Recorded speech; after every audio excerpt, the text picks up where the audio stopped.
আসসালামু আলাইকুম সুপ্রিয় দর্শক, কেমন আছো তোমরা? আশা করছি তোমরা সবাই অনেক ভালো আছো। তো তোমরা যারা এসএসসিতে একটু খারাপ রেজাল্ট করছো, তোমরা অনেকেরা বোর্ড চ্যালেঞ্জ করতে চাইতেছো, কিন্তু তোমরা অনেকেই জানো না বোর্ড চ্যালেঞ্জ কিভাবে করতে হয়।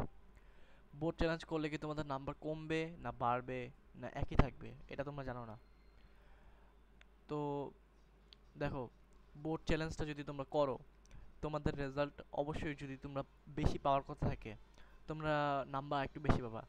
কিন্তু তোমাদের নাম্বার কাটবে না, তোমরা এটা নিয়ে কোনো চিন্তা করবে না, তোমাদের নাম্বার কাটবে না। তোমরা যা নাম্বার পেয়েছো, ধরো তোমরা একজন পেয়েছো এ প্লাস পাও নাই গণিতে, 79 পেয়েছো। তো এই 79 তোমরা এক্সপেক্ট করতেছো যে তোমরা এ প্লাস পাবে, আর এক নাম্বার তোমরা পাওনি, এই জন্য তোমরা আবেদন করতে পারো যে এক নাম্বার যেটা তোমরা তোমরা তোমরা যদি এক নাম্বার বা দুই নাম্বার পাও, তাহলে তোমাদের দিয়ে দিবে। বা তোমরা যদি নাও পাও, তোমাদের ওই একই নাম্বার রাখবে, কিন্তু তোমাদের নাম্বার চেঞ্জ করবে না। তো এখানে দেখো শিক্ষা বোর্ড কি নোটিশ দিয়েছে।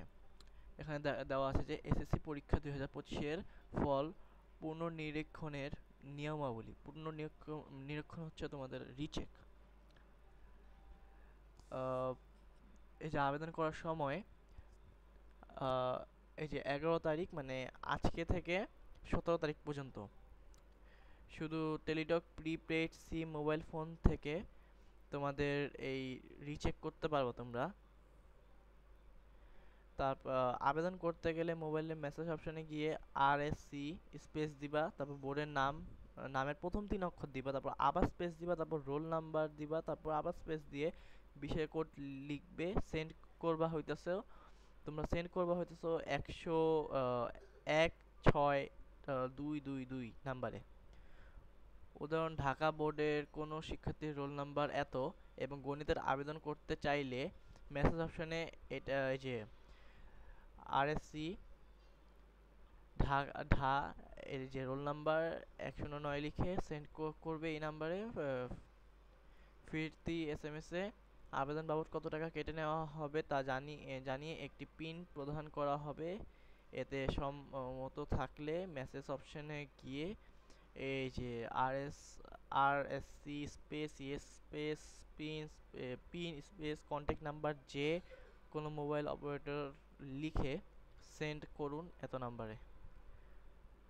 এই যে এখানে তোমাদের আরেকটা দেওয়া আছে যে লিখে উল্লেখ ও পুনর্নিরীক্ষণের ক্ষেত্রে একই SMS এর মাধ্যমে একাধিক বিষয়ের জন্য আবেদন করা যাবে। সেক্ষেত্রে কমা দিয়ে বিষয় কোডগুলো আলাদা করে লিখতে হবে। যেমন বাংলা ও ইংরেজি দুটি বিষয়ের জন্য আপনার টেলিটক প্রিপেড সিমের মোবাইল মেসেজ অপশনে গিয়ে RS ঢাকা মানে প্রথম 3 অক্ষর স্পেস রোল নাম্বার দিবা, তারপর স্পেস দিবা, তারপর তোমাদের বিষয় কোড লিখবা, মাঝখানে কমা দিয়ে দিবে। এক্ষেত্রে প্রতিটি পত্রের জন্য 150 টাকা হারে ফি প্রযোজ্য হবে। এটা হচ্ছে তোমাদের নিয়মাবলী তোমাদের রিচেকের জন্য। আজকের জন্য এই পর্যন্তই, দেখাবো অন্য কোনো ভিডিও। আসসালামু আলাইকুম।